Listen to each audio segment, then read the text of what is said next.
Welcome, Blood Brothers and Sanguine Sisters, to the Deeply Discussing Dexter podcast. I'm your host, Dale Maxfield. I'm joined by Aaron Caldwell. Hello. Brooke Merritt. Hi. And Zach Rowland. Hey, hey. And today we're talking about Season 1, Episode 11, Truth Be Told. This is the penultimate episode of Season 1. Lots of stuff going on here to set up the finale. Stuff with the ice truck killer, some more depth into Dexter's past, and some conclusions for Paul and Rita. So, what do you guys think of this episode overall? It was not one of my favorites. Sorry. It wasn't one of my favorites. I thought it was a little inconsistent, and just, you can tell they're setting up for the finale. It just was it didn't flow well. There were parts of it that were good, but I didn't think it flowed as well as the last few episodes. I can see that. Yeah, I thought it was kind of in that same realm of, like, there was exposition. Obviously, a lot of stuff about Dexter's past that we learned is exposition, and it does help us to further, understand the story, but it's just information. So yeah, I agree. I thought it was a setup episode, which was fine. It's not necessarily like super memorable. There's some, some interesting points or things to take away from it, but like all in all, not anything I'd be like, I'm gonna go back and watch that one specific.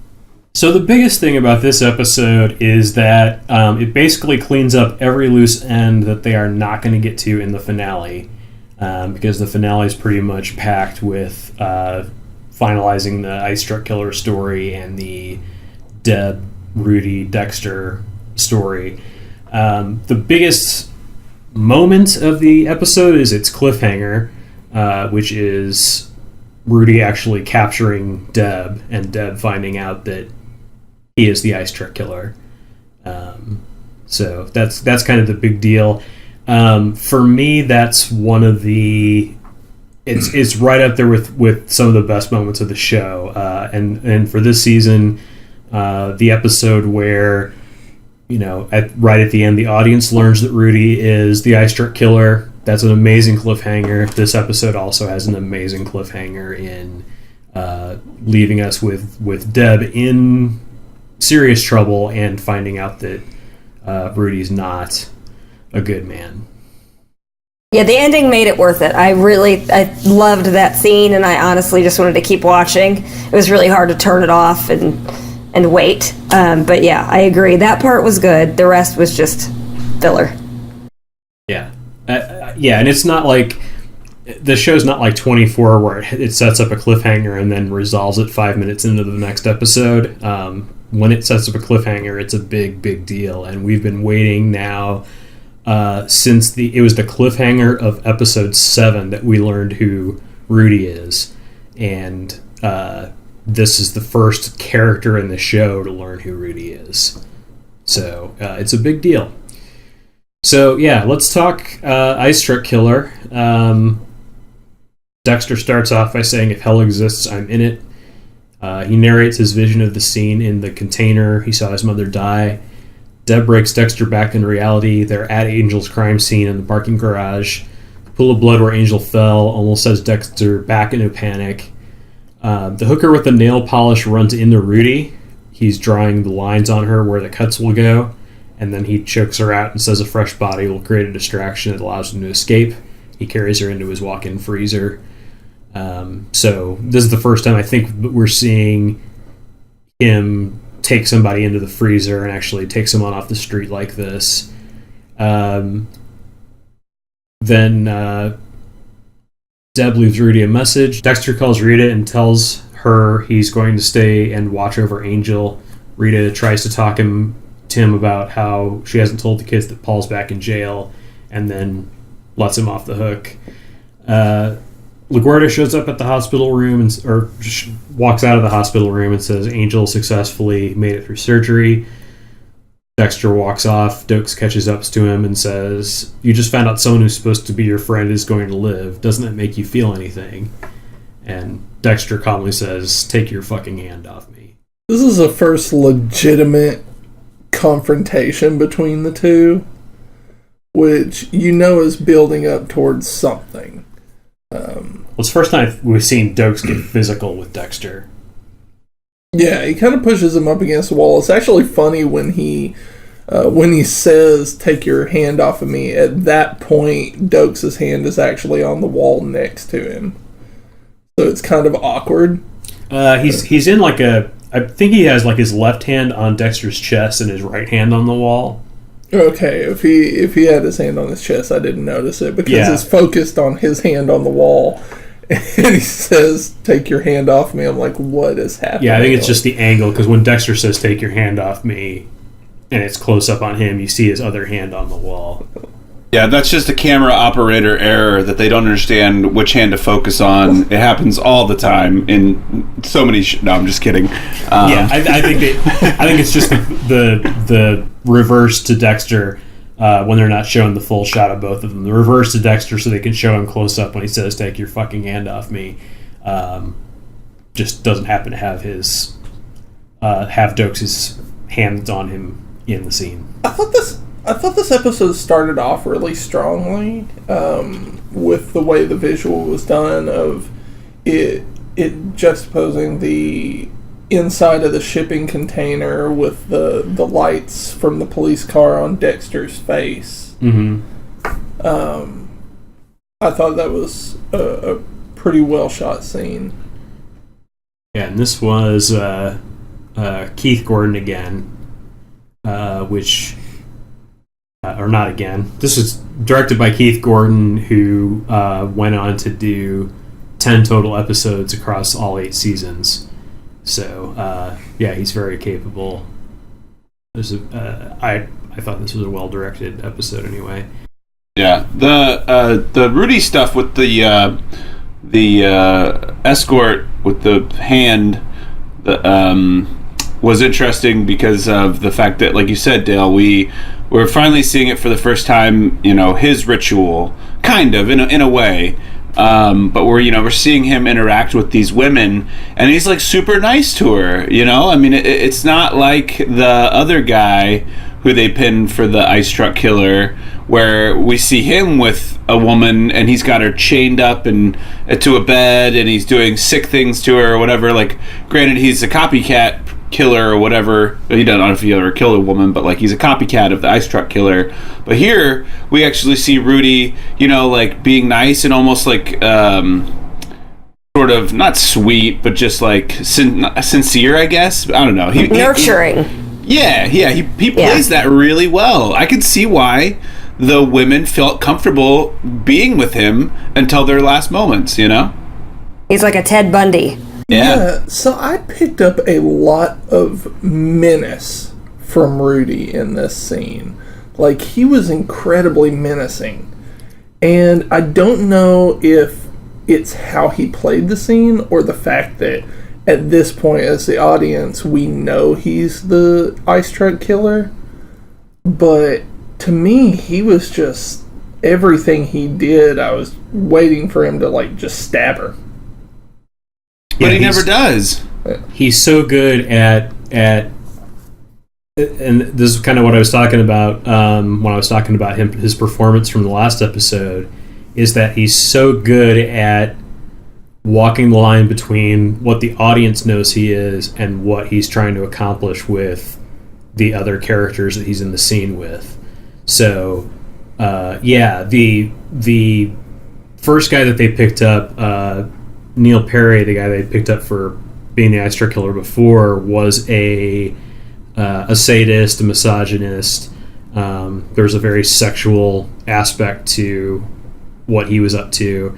And Rudy, on the other hand, is just a sociopath and is very smart about getting people to trust him and acting in a way that, people will come back to his house and never leave again. Real Paul Bateman. Yeah. Is that the American Psycho's guy's name? Patrick Bateman. Patrick Bateman. There There's you go. a character named Paul Allen. Yeah, that's right. I get the Patrick and the Paul mixed up. Right. I'm gonna say something here, and I'm not lying. First time I watched the show, and now on rewatch, from the very first first minute I saw Rudy, I never trusted him. I knew he was going to be bad the first time I watched the show. I just sensed that sliminess. I don't see the charming. I think he's super creepy from the very beginning, and I know most people don't feel that way, but he always struck me as just slimy and fake. So I don't know. I think what lulls you into a sense of security with him is how perfectly he makes himself into a partner for Deb. He's got this really great confidence and sense of humor that none of her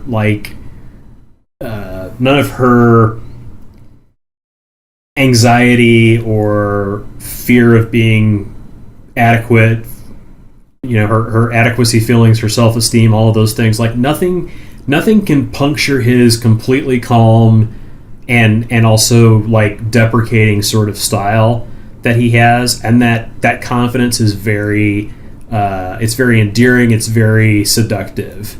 Not even in necessarily a sexual way. It's seductive in that, myself as an audience member, I'm being drawn into this character. And before I found out who he was, I was happy for him to be Deb's boyfriend. I thought he was a very interesting boyfriend character for a television show to have. So... And I'm rare. I mean, I don't think I've heard anybody, even back when it was on, say they felt that way. I just, for some reason, just something about the character. I don't even know. I don't know if it's the performance that just doesn't click for me, or if it's I don't know. But it just I never bought the Rudy character. It's probably something psychological in me. I don't know. Maybe it says more about me than anybody else. Yeah, that's a good thing. He's introduced in the episode where Tucci's in the hospital after they've rescued him from Rudy himself, as it turns out. And he's in that scene, and I think it's an interesting the way they juxtapose it, because they're introducing him, and he is obviously he's making obvious gestures and comments toward being interested in Deb, but so is Tucci. And when Tucci does it, it's like harmless and not going anywhere, and it's like Masuka-esque, and Deb is like playing along with him because she's just glad that she was the one to save him or whatever. But with Rudy, it's kind of more like, I might actually follow through with something with you. Like, I might actually let you take me out. That could happen. Well, I watched The Bachelor, so it's really my fault that he reminds me of like half of the guys who are on The Bachelor. So it might just be my fault. The truth is revealed. I think if you watch The Bachelor, my shameful secret. I think if you watch The Bachelor, then that's your fault. I know. I take full responsibility. But he reminds me of that like slimy guy that goes on those kind of shows. I felt that from the beginning with him. So I just never had the feel for Rudy that so many other people do for some reason. So he didn't get a rose from you, is what you're saying? He did not get a rose. A white rose? Did he not get a white rose? A white rose? No, none. No rose. Rainbow rose, maybe. Oh, man. Rudy has decorated the body parts like Christmas this time. He's half singing Deck the Halls. Deb shows up unannounced. Rudy can see her on a closed-circuit TV. He eventually opens the door. Deb hugs him and remarks how cold he is, and Rudy says, well, then stay and keep me warm. Rudy talks a little bit about Angel and then asks Deb to go out of town for the weekend. He says he says he has a little something to help her sleep, and Deb says it's more than a little, and Rudy's like, I meant Valium, Deb. She says, well, between wine and Valium, I'll be completely helpless. And Rudy says, you read my mind. So we cut to a top view of Deb nude and face down on the bed, and it's just another one of these kind of fake out scenes of, oh crap, like we just saw him deal with the prosthetic prostitute, and now he's got Deb in his house, and she's sedated and passed out, so something bad is going to happen to her. Deb has moved on to subtlety now. She no longer just says you don't have wood. She alludes to it. So we're showing growth. She's grown. We're showing growth. Yeah, I think she passed out because she took drugs and drank wine. I don't think, like, she got frustrated by the lack of wood or she got wooded into submission and slept. Oh, no, probably not. I'm just saying that her statement before it's not little. Gotcha. Subtle. Gotcha. Yeah. So Deb and Dokes are at the crime scene where the prosthetic prostitute was left under the tree. Look at the mall Santa display. LaGuerta asks Dokes and Dexter to lead him through the crime scene, but Dokes is still mad at Dexter and shoulder bumps him, says your sister can show you. The clock at the display over Santa has been stopped and set to 1:03. Masuka says, ho ho ho, another dead ho. Hey Morgan, want to sit on my lap and tell me what you want for Christmas? Deb says, and he's back. Which I'm sure Brooke is just excited over. Oh, yeah, great. I'm so glad when we have a good Masuka line. Yeah, he took a like 5 to 10 minute in the episode break because Angel had been stabbed. But now that they're in a different crime scene, he's back. Right. He had a minute of humanity when his friend was dying. And he's like, nope, let's get right back down to business. But I do like Deb's response. She said the last thing on my wish list is what a burning sensation when I pee was her response to him asking her to sit on his lap. Yeah. So, props to Deb. Dexter thinks the scene feels rushed. He finds a VHS tape under the torso. Captain Matthews arrives and is harassed by the press. The tape shows the hooker reading from a statement. She's been hung upside down, and the tape goes on to show her being murdered. Matthews tells Dokes he's in charge. Doke protests that Lieutenant LaGuerta's in charge, and Matthews says, well, we've got to come up with some fresh ideas. So, always put Dokes in charge if you want fresh ideas, I suppose. Well, and it was just another barb thrown at LaGuerta. Again, going back to that political fight between them that is slowing down the investigation into the ice truck killer. Yeah, Dokes, the best thing about putting him in charge is that the reports seem much more detailed because there are a lot more pages when he writes them. But that's just because he has to work the word motherfucker in every single sentence. I appreciate the show's due diligence to the holiday seasons. Mm-hmm. They really, help us to see a passing of time. So, like, it's funny now that we see it's close to Christmas, and we have the elves that are talking about who found the body parts and. The Santa display, and then it gives Masuka just fodder for disgustingness. And, but like, it's good though, because I think it does help the audience to kind of place, what time of year it is. Because in Miami, it's the same pretty much all times of year. So good on them for like adding to the scenes and giving us a little bit more than we're used to with that situation. Yeah, it's not painfully humid in Miami during the wintertime. It's just humid. Yeah, there's a little less sweat stains on the pits and the neck when you look at them around this time of year. Exactly.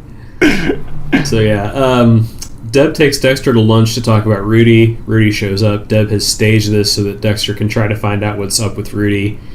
Dexter notices the cut on Rudy's lip.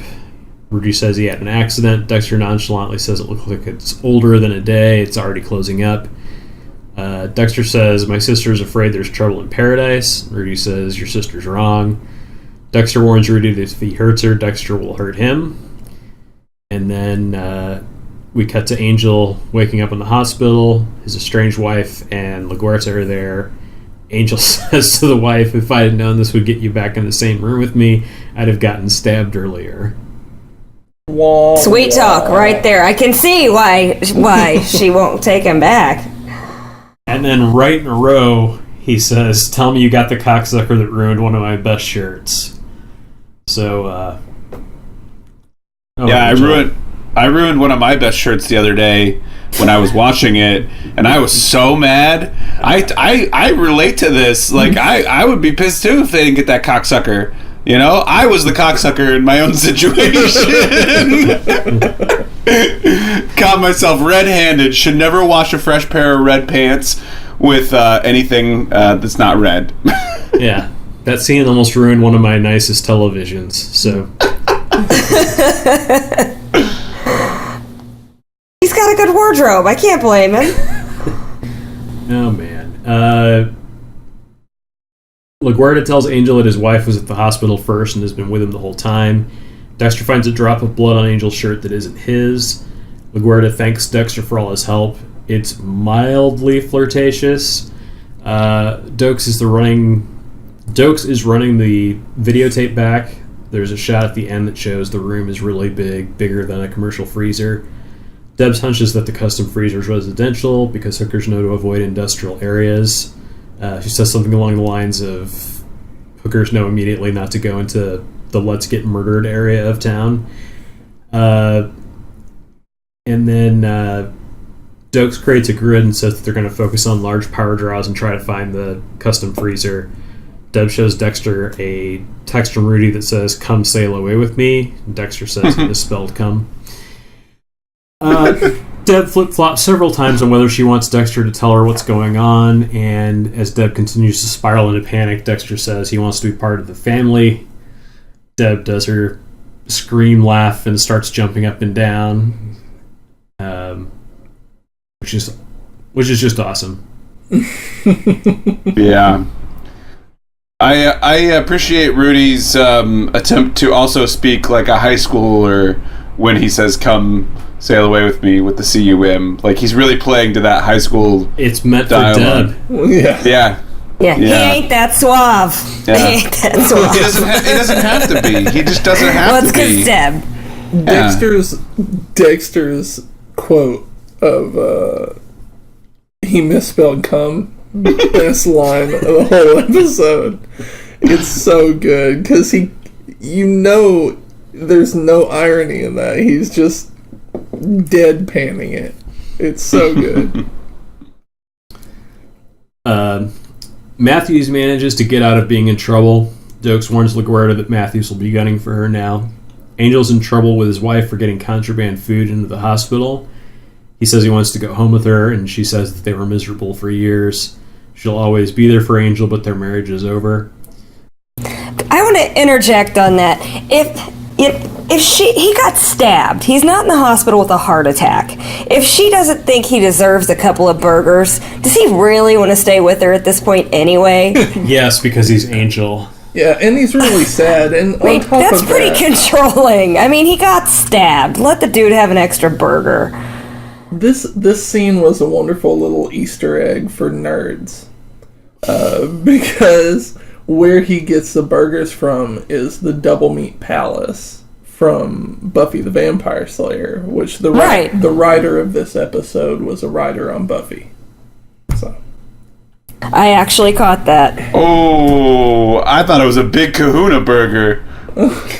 I would have caught that one, but I caught the Buffy reference. No, I didn't catch the Buffy. I didn't watch Buffy, so that's a really cool thing, though. I would have never caught that, obviously.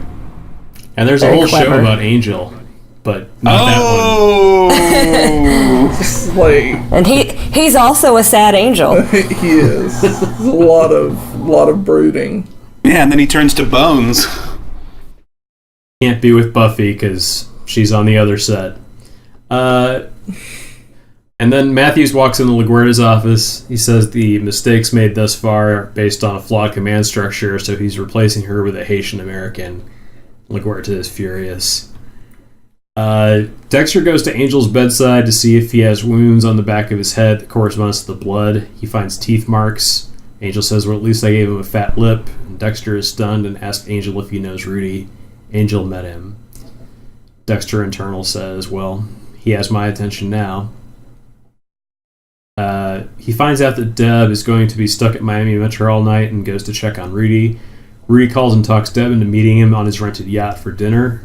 Dexter goes to Rudy's apartment. He can't get in because of the industrial locks, so he goes dumpster diving to look for Rudy's DNA and finds a cotton ball with blood on it. Deb finds Rudy dressed up on a yacht holding a white rose. She's very excited, and she expresses that by saying, "Fuck me." Deb tells him she needs to turn right around and go back. Rudy proposes to her. Deb says yes, but she needs to slow it down so she can enjoy it. Rudy asks her to stay for one glass of champagne.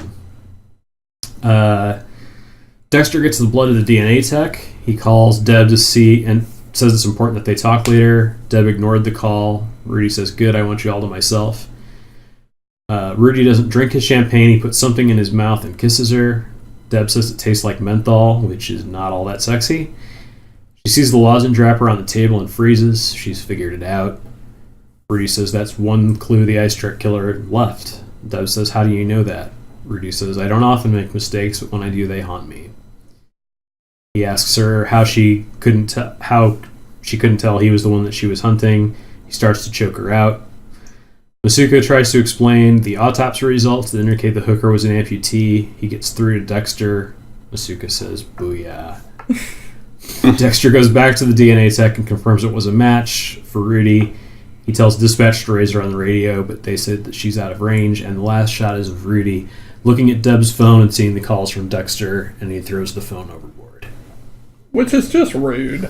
Like, there's a shady button for a reason. You know, don't trash my phone. Yeah, Rudy's got a lot going on here. This is a fun moment where, you know, obviously the big reveal for not only Dexter but for Deb is happening, and it's like the menthol thing I thought was really, like, I don't want to say funny, but like like a point where you're like, aha!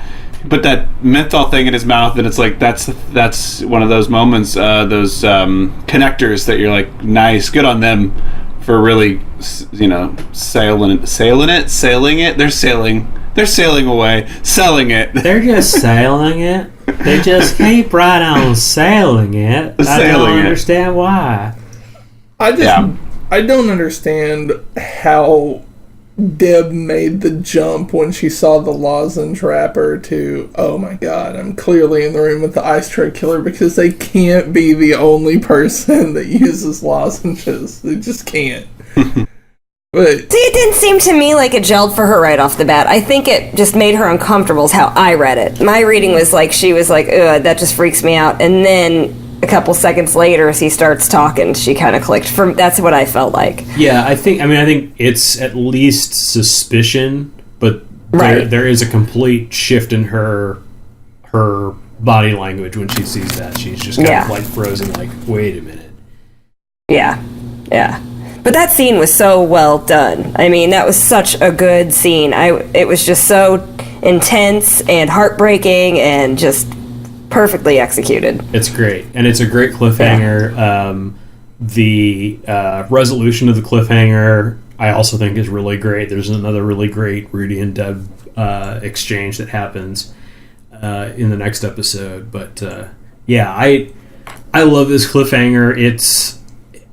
It's hard for me to say whether I like this one or the one where we find out who Rudy is better from this season, but they're both up there as the top two. The look on Deb's face as her brain slowly works out what is happening is so wonderful, because he is wrapping himself around her like a snake the entire scene, and it's just slowly dawning on her what's going on, and then as soon as that realization hits, he tightens around her neck. It's really well shot scene. It is, because it's as she's processing what's happening, he's squeezing her tighter, and she's really trying, is this really happening kind of moment, as he's just snaking his way more around her until he starts choking her out. Yeah, it's like Kaa in the Jungle Book when he's wrapping himself around Mowgli and he's like, "Trust in me." And, I mean, he proposed to her. It's the best moment of her life, and then he puts that lozenge in his mouth, and it becomes the most horrifying moment of her life. And that's what snakes do. They just, snakes don't use lozenges, Zach. They do. I've seen them. Are you sure about that? I saw it. It's tiny How many little snakes snake do you hands. know? Oh, I'm a big snake friend of the snake. Listen, you keep your Slytherin to yourself. All right, this is not a Harry Potter related podcast. Wingardium Leviosa. I gotta take a squirt. Oh man. So this one was directed by Keith Gordon. It was written by Tim Schlattman and Drew Z. Greenberg. Tim Schlattman wrote one episode and appeared uncredited in 6 episodes of Smallville. After Dexter, he was, like we said before, one of the executive producers and writers of the final season of Under the Dome, which I don't think anyone has watched. And Drew Z. Greenberg was a story editor and writer on Buffy the Vampire Slayer, so that's our double meet connection. And Dexter, he wrote 2 episodes, this one and season 1, episode 4, Let's Give the Boy a Hand. After this, he wrote on Arrow and Agents of S.H.I.E.L.D. So Dexter goes to visit the record supervisor, Camilla, played by Margot Martindale, first time we've seen her since the pilot. Dexter struggles to make small talk and then asks for a case file on the crime scene where Harry found him. She tells him anything that old is in storage. The camera always shows Camilla in extreme close-up. Her face takes up the whole screen. Dexter says, is there anything you remember about the case file? Camilla said that she remembered that Harry gave you a loving family. So she is hiding something from him. And he brought her donuts again, because that's what she does in this show. She eats. Yes. That is her character. Her character is a fat woman that likes food. It's such a waste of Margot Martindale. Yes. Later, he's looking up newspaper microfiche to find the information about where he was found. Turns out the crime was reported on 10/3/1973, so that's where the 10/3 comes from. This report is what the ice truck killer wanted Dexter to find all along. He sees a picture of his mother, Laura Moser. Dexter goes to Camilla's house and confronts her with the information. She admits she destroyed the file when Dexter's adoption went through to protect Dexter, and Camilla tells him to leave it alone. So, yeah, we get 2 more scenes with Camilla in this episode after not seeing her since the pilot episode. I know it's written in, obviously, because they want to start connecting the pieces of the puzzle, but, how does Rudy have all of this information? Just how does he have this information? That's the question, right? What's the 103 stuff? Or whoever the ice truck killer is, which we know is Rudy, where does he get this stuff from? Does he have a thing with Camilla? Is he bringing her, what? I don't know. What else would she be into? So, Pie. Pie. I mean, without going into things that happen in future episodes, I think that we can reasonably assume that, all of this stuff is public record, and how Rudy figured out that Dexter was Laura Moser's son. We don't know how he did that, but he put these pieces together, and then there was enough information out there for him to lead Dexter to the information. Yeah, it's this elaborate Easter egg hunt or whatever, scavenger hunt, right? That the ice truck killer has laid out for him. But he has all these small, tiny little details that it's man, that's a lot of work. Yeah, and it's a slow trickle of information that just kills you, because it's building towards something, but it just gives you enough to oh my god, why is he doing this? There's a Rita and Paul plot line through here.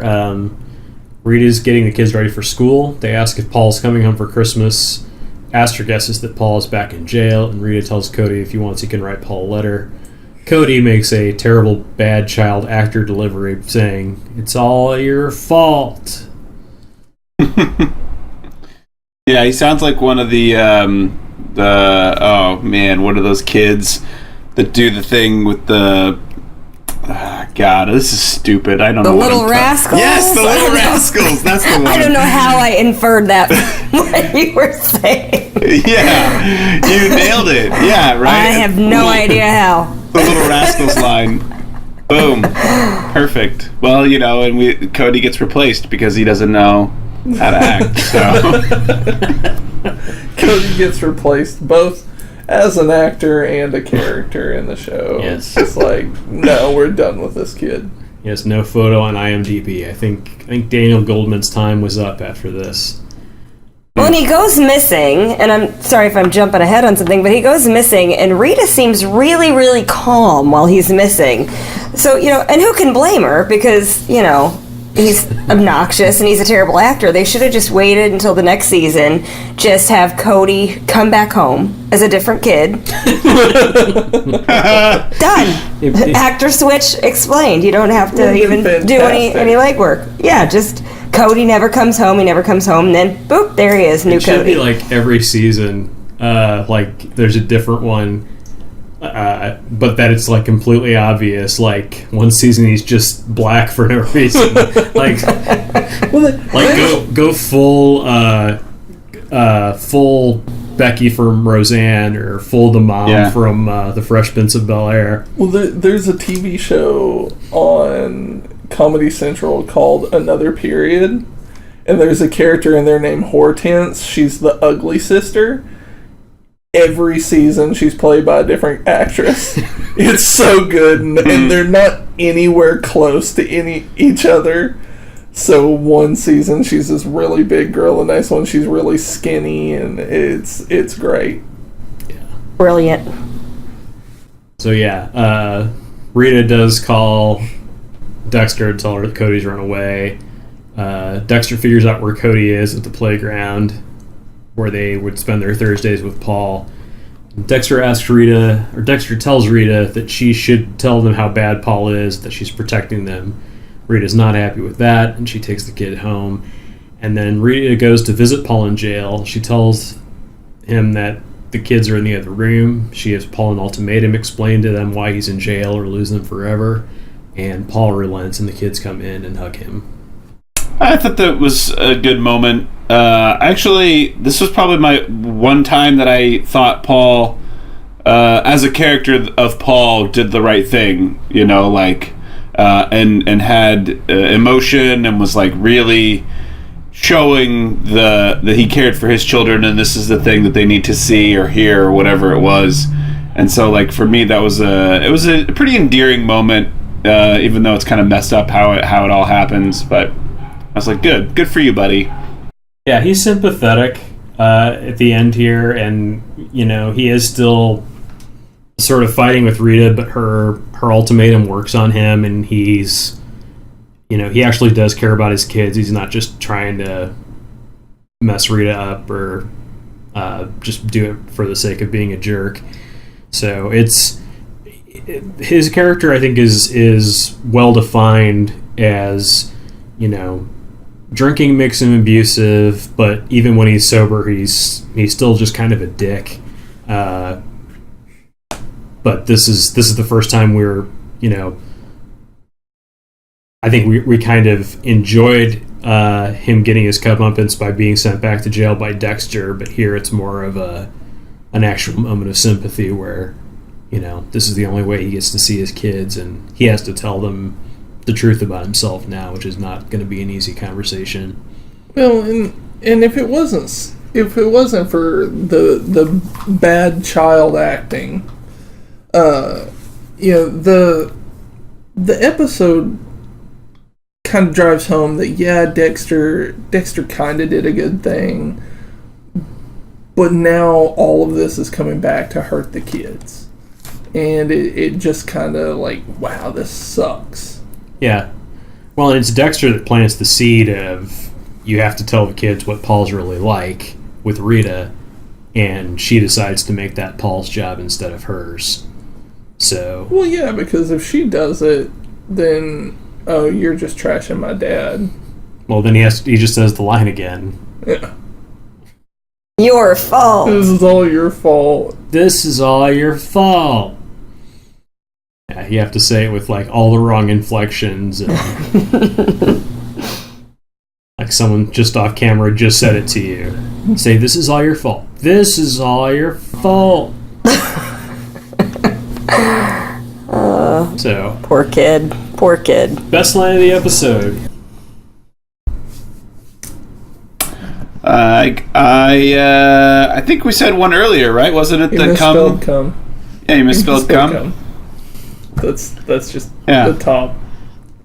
Yeah, excellent. We're doing a Masuka line, the line of the episode. Well, no, that was Dexter's line. No, but it's a Masuka line. It's a what I'm Masuka saying. line. Yeah, that's fair. It's not from Masuka. I didn't it's pick that categorized as Masuka. I went with when Dokes pushes Dexter, kind of blocks him, and Deb says, "Is that a sexual tension thing between you two?" Something like that. Nice. I like that So a one. I like that one. Masuka line. Still a Masuka line, but not as disgusting as a typical Masuka line. So speaking of which, what's the worst line of the episode? Yeah, we're not walking away from this without having a sexual line win. I had it. If I'd have known it would have taken. Wait, was it? If I'd have known this would have gotten you back in the same room with me, I would have gotten stabbed sooner. Sad Tista. Very nice. Stab Tista. Yes, at this point he is stabbed Tista. I actually went with something during the scene with the elves, because that scene was just so bad. The acting was terrible, the lines were terrible, the music was terrible, and the one elf said, "Who would do this around Christmas so dramatically, like worse than Cody?" And I think the male elf says, "The Grinch." Like, come on, what Yeah. show are you on? Yeah, I had that irritated me. Yeah, they wrote the elves as like it was some bad made-for-TV movie, Christmas movie. Yeah, it was like Elf 4 made for cable is what they did with that scene. Well, I Terrible. think Cody and the Elves is a spin-off show that they created, so you can always check that out on whatever platform you can find. What's the worst platform there is? Because that's where I'll find Spoiler it. alert, that's gonna Yeah. suck. It's just Yeah, them saying I think it's on horrible CBS lines. All Access. Yeah, I was gonna say Freeform, but I haven't watched anything on Freeform yet, so I don't know if it's good or bad. Yeah, I think it's CBS All Access. I'm pretty sure bad. What are we talking about? Because that's where that new Star Trek show is, and so CBS All Oh. Access is known as the network where no one has gone before. Yeah, that's right up there with CISO. Yeah, well, CISO's They- toast. Right. There's no yeah. CISO anymore. They had to move from CISO to CBS All I had to Access. switch Cody and the elves from CISO. Yeah. So I'm going to put forward worst line of the episode as "It's all your fault." Yep, Because that's a good contender. it is such a bad delivery. Like, the line itself is fine. It's how he Is delivered it like coming from a kid that small?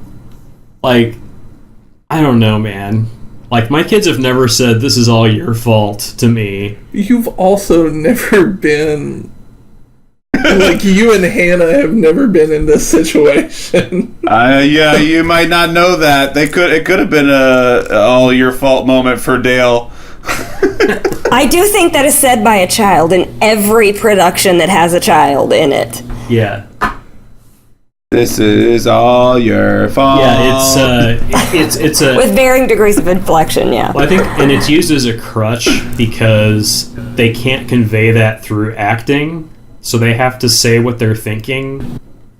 You know what I mean? Like, Yes. can't- They don't have the abilities to convey it through their expression, so we're just going to have the kids say, "I'm mad at you, yeah, it's your fault." exactly. Like, So- and I'm Yeah. mad at you, and this is the best day ever. Are the exact same inflection of tone, but that's used because they can't get the child to actually act with like their face about Yeah, what they're it's just feeling. either, "Thanks for taking me to the zoo, best day of my life," to "It's your fault." Same tone.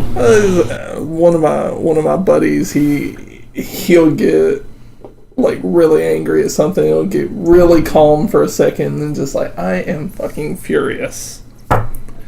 And that's exactly how I felt when that line came up. It's so out of place. It's wonderful. It's that YouTube video, I can't believe you've done this. You know what I'm talking about? So I don't think I've seen that one. Oh, you gotta see it. Oh, it's so freaking funny. It's only like 15 seconds long. It's this British kid like vlogging. He's like sitting up and he just starts to do it. He's like, so I went, and this fist like comes out of nowhere and punches him in the head.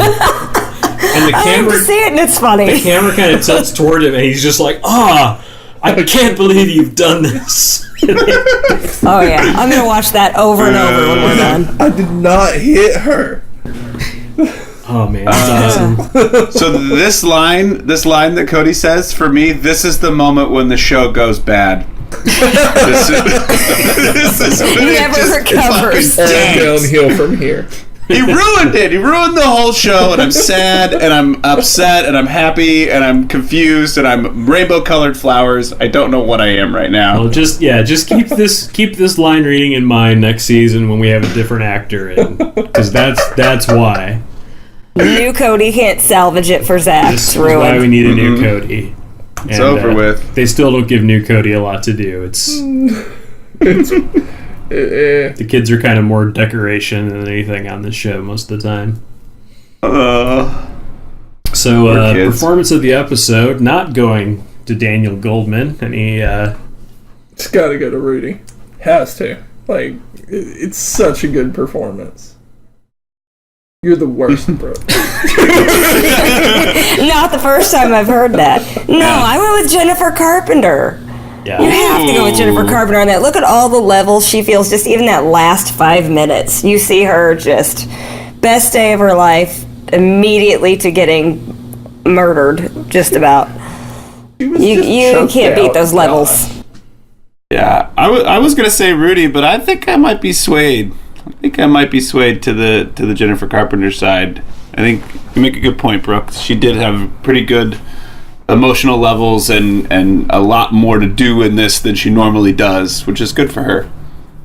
Yeah, and she could have played it so, she could have gone so over the top with her reaction as she's realizing who Rudy is, but it was just so subtle and just so perfect.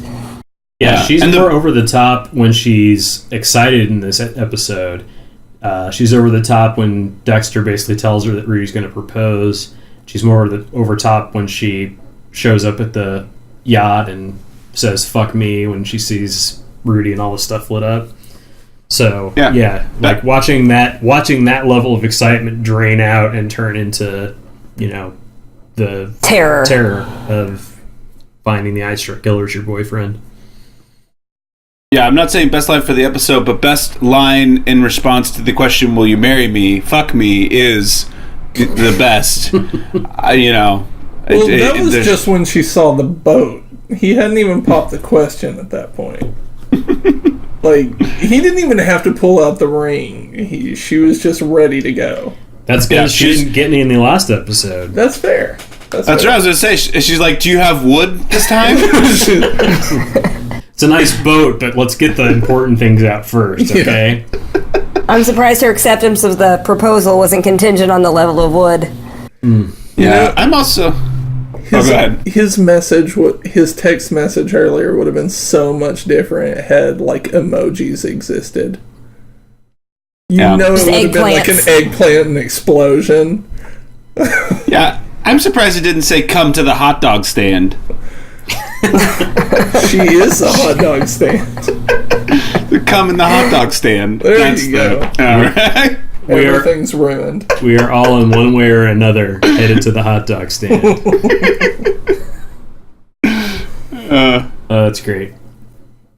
So what did you think was the best performance of the episode, Dale? When I first watched season 1 of Dexter, I think Rudy was my favorite character.